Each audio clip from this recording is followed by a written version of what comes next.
Bonjour à tous, bienvenue. Je suis Dominique Pialot, journaliste à la Tribune, en charge de tout ce qui est green, smart et durable, donc en principe dans mon élément aujourd'hui. Et je vais donc animer la fin de la matinée avec, je vous en informe, je vais plus souvent basculer du français vers l'anglais pour la simple raison que la plupart des intervenants maintenant sont anglophones. So I will do that right now and switch to English, and we'll now have a session about resilient cities and more precisely resilient and inclusive infrastructure. And to talk about that, I will call and invite to join me on stage Mr. Michael Berkowitz, who is president of 100 Resilient Cities Network. Please, Michael. And also Patricia de Lille, Mayor of Cape Town, and sit next to Michael, and Mr. Ahmed Aboutaleb, Mayor of Rotterdam. So because we're running late, I'm going to be a bit quick, try to be a bit quick. So first, I will ask Michael to explain to us what is resilient infrastructure and why is it important, why are we talking about that this morning, and then I will ask the two mayors of two very different cities to give us concrete examples of how it goes in their city, what kind of challenges they face in terms of resilience and how they address them. So Michael, please, the floor is yours. I think I have to keep mine. Thank you. Thank you, and good afternoon. Can you hear me? Yes. Thank you, and please indulge me. I'm going to be a little bit profane with a few slides, just so that we can ground this discussion as concretely as we can. Because I was very inspired to hear Mayor Anne Hidalgo talk this morning about the convergence of these agendas, about equity, about inclusion, about sustainability, about resilience. And we think that that's very important, but I want to talk about exactly what some of those opportunities, and I know these two mayors have some very good examples of that as well.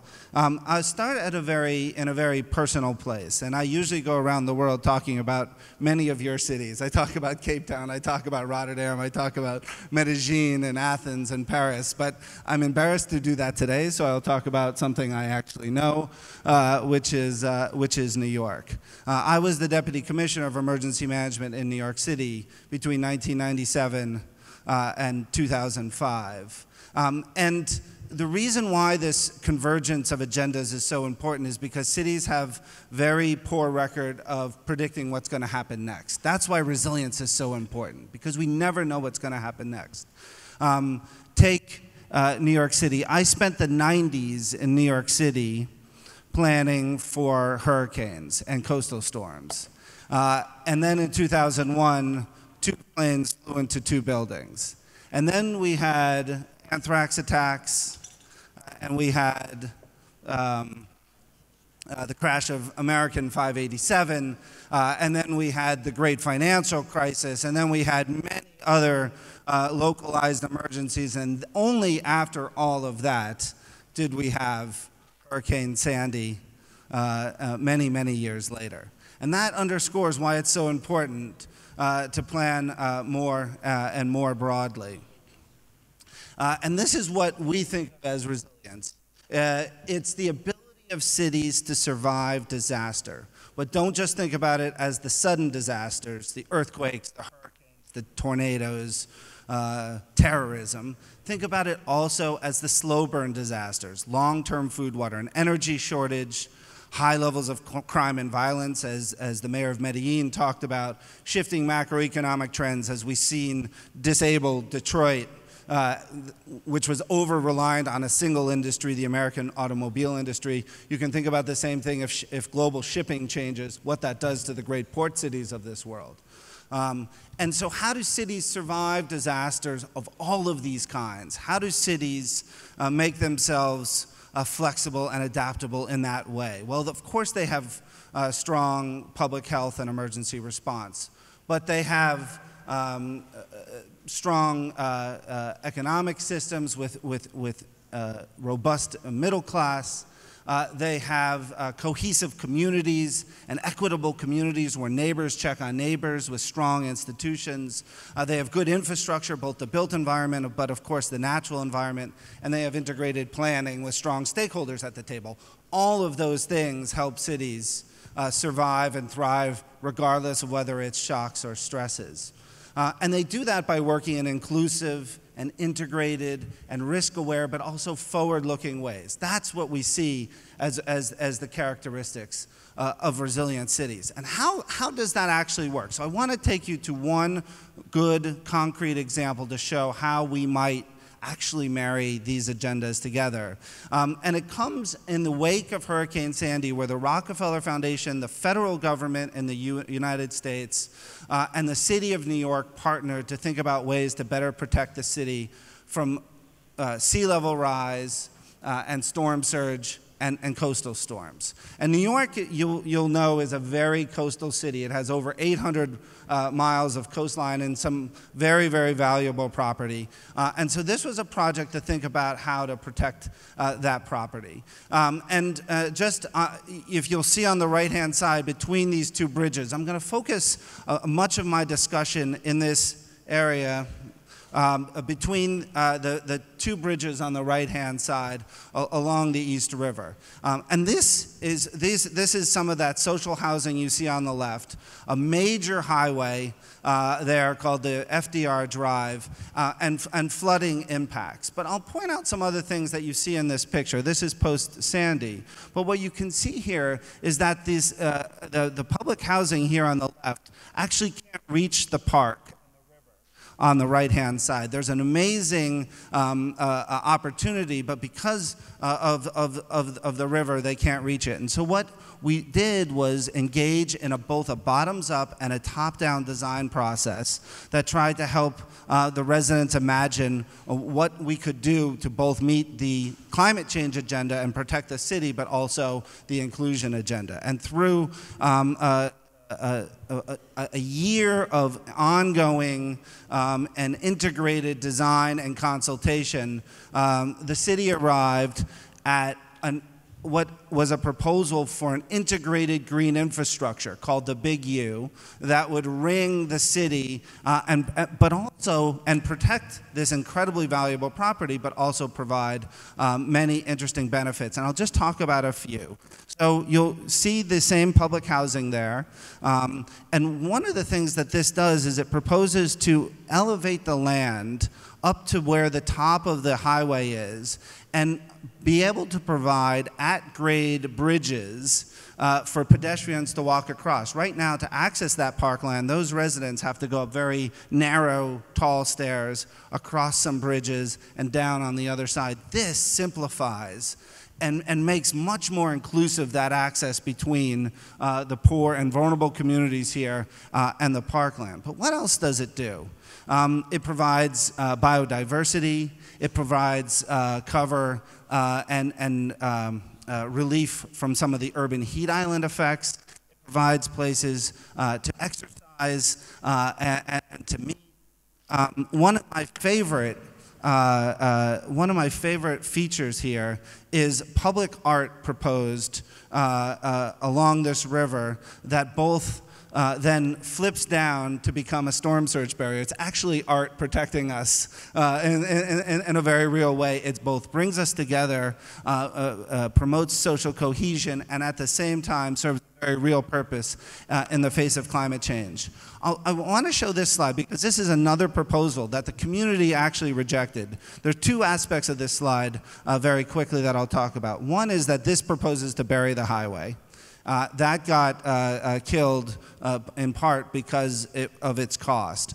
But the other thing that was proposed by designers, which was an excellent proposal, was that they would design this public housing with wet feet so that they would remove the residential unit at the ground floor. They would build community centers where people could meet. and they would build an entire new tower that those residents of each of the ground floor units could inhabit. And the community, as part of this inclusive design process, actually killed this proposal because they didn't trust that once they came out of their apartments on the ground floor that the new building would ever get built and they would have a different kind of living situation. And so I think that talks about when you get into inclusive design, you actually have to live with some things that are suboptimal in terms of the outcomes. And finally, let me just conclude. I think what I was trying to demonstrate here is that we have an amazing opportunity to use every single dollar, euro, peso, rand, pound to dual use. That we use that money to both mitigate and adapt to the effects of climate change and at the same time build more cohesive, inclusive, connected cities. That will be the real test of resilience. Thank you very much. Thank you very much, Michael. Thank you for this example of the city of New York. And now I will ask Patricia de Lille to give us examples of what's going on in Cape Town. What are the main challenges you're facing in terms of resilience? Cape Town is a big city. I think it's more than 3.5 million inhabitants. So maybe some of the challenges are very different from New York's ones, but maybe some are common. So what are you doing there in terms of resilience, in terms of infrastructure? How do you make the infrastructures inclusive? Thank you. Well, thank you very much, and good morning to my fellow mayors. Well, I think urbanization does pose major risk and challenges for all cities around the world. But we have to see how we can manage urbanization because of the pressure that it does put on our infrastructure, our water, sanitation, electricity. And the way the city of Cape Town approached this is to see what opportunities are there. So we took a decision to invest in infrastructure so that we could then make our contribution to economic growth and our contribution to inclusion. And so in our budget, we split our budget, 60% we spend on new infrastructure and 40% we spend on maintaining existing infrastructure. We also had to look how do we leverage city-owned property so that we can create some income that can assist us with further infrastructure rollout within the city, but also to build inclusive housing. So we then said that we will leverage the city land on condition that whoever acquires the land, prime land, two conditions.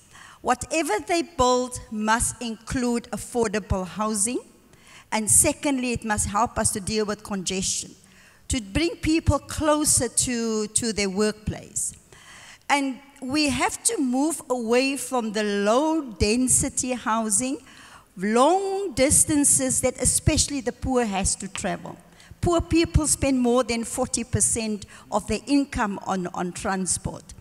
And so we also have to reduce our carbon emissions. And you can do so by bringing people closer and away from those long distances. So we have to reconfigure our urban planning. For us in South Africa, we emerged from a country of division, of separation through apartheid, where especially poor people were put very far outside of the cities. And so with urbanization, it presents us with an opportunity to breach those divides and to bring people closer to the city. But the other divide is also the digital divide. So we also have to build infrastructure that can bridge the digital divide. And so we have spent millions of rands to build and roll out broadband infrastructure. Fiber optic cable that we rolled out more than 800 kilometers across the city, because it's my role as the mayor to make sure that poor people are also connected to internet and to Wi-Fi. And so that investment saw partnerships coming in with companies like Orange, where we were able, and other private sector companies, where we were able to rent out the spare capacity that we were creating to make sure that it assists us as the city to generate more income.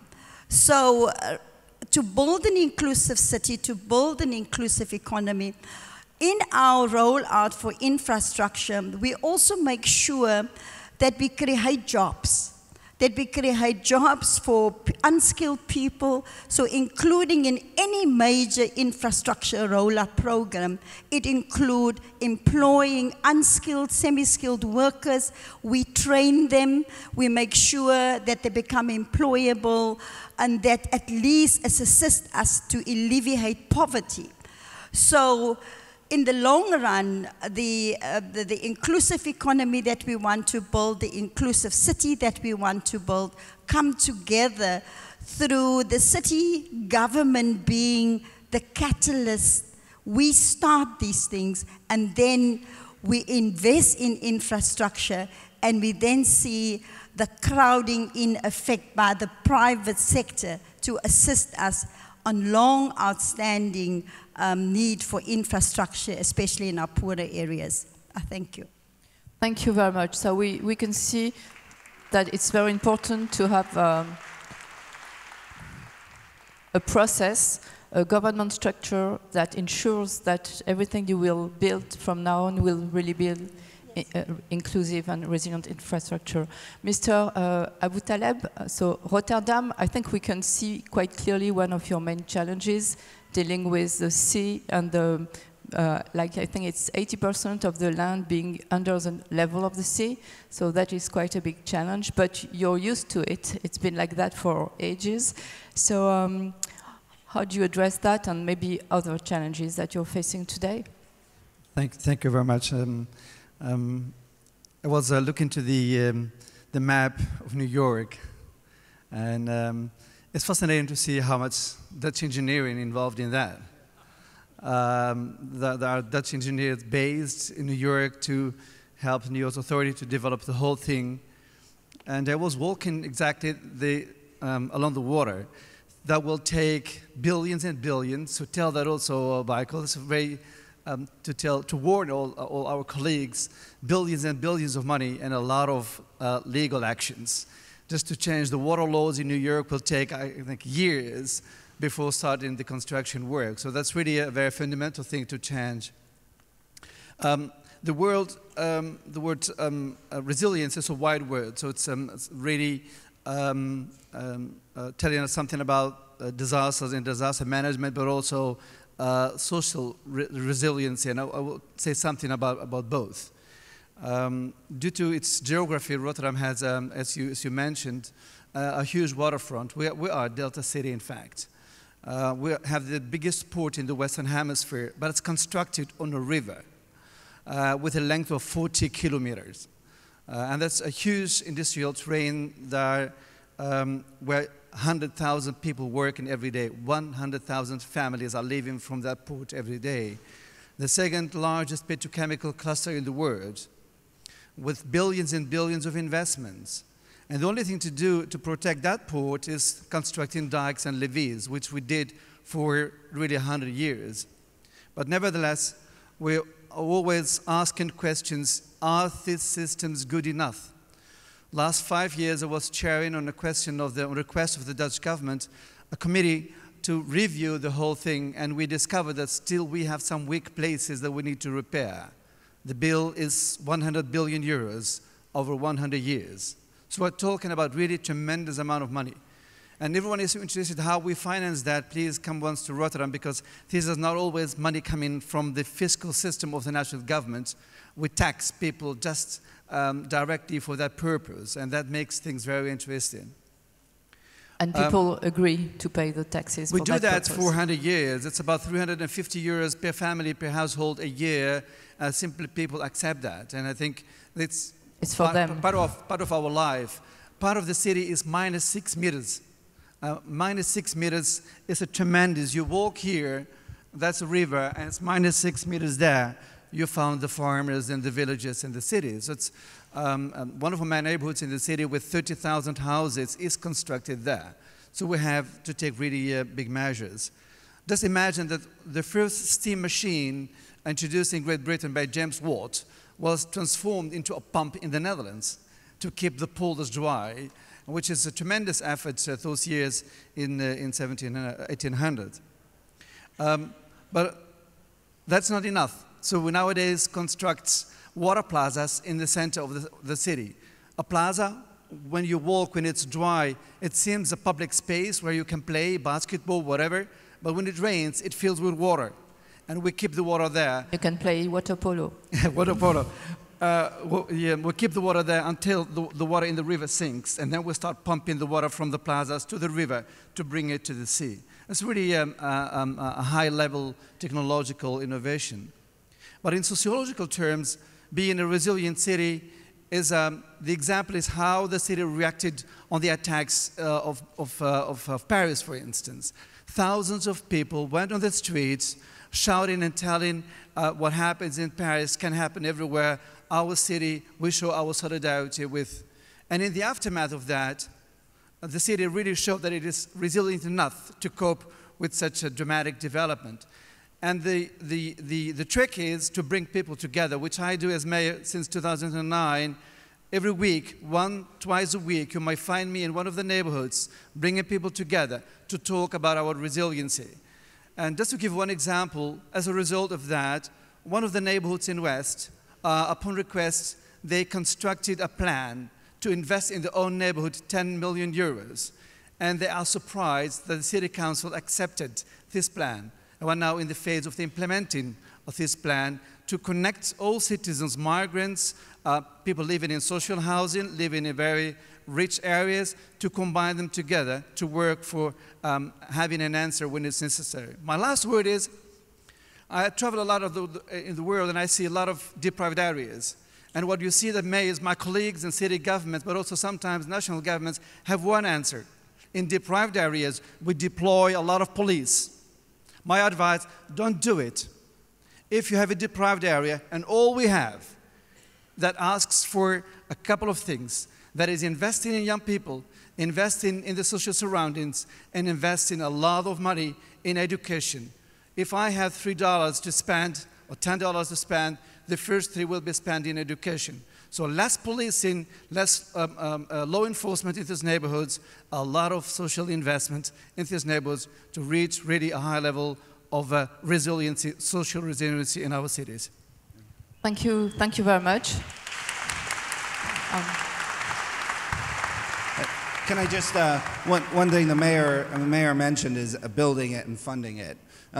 And this is true for all of our projects. You were talking about one project, but it's true for all of the projects. It's a very interesting thing we see if we create integrated projects that have benefits across different, flood control and environmental management and health and cohesion and parks. You have to give it to an agency to build it. And at that point, you start to see the resilience value get squeezed out. Because in this case, we were thinking that the Parks Department would build it. But the Parks Department optimizes for a park. They know how to do that.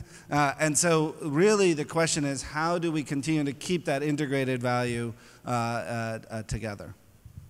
Thank you, Michael. We've got a little bit than 3 minutes left. I would like Mrs. de Ville, maybe, do you want to react to what Mr. Aboutaleb said? And otherwise, and also, could you give us examples of plans you have for the future? What is your biggest dream in terms of making Cape Town a really resilient city? Well, I certainly agree with him that to throw more police at social issues is not the answer, but that we need to look at a holistic approach, and we need to look especially focusing on the dysfunctional families. And by doing that, you will be able to pick up that young boy or girl at a very early age. And even in many instances, we also assist parents just how to be a parent.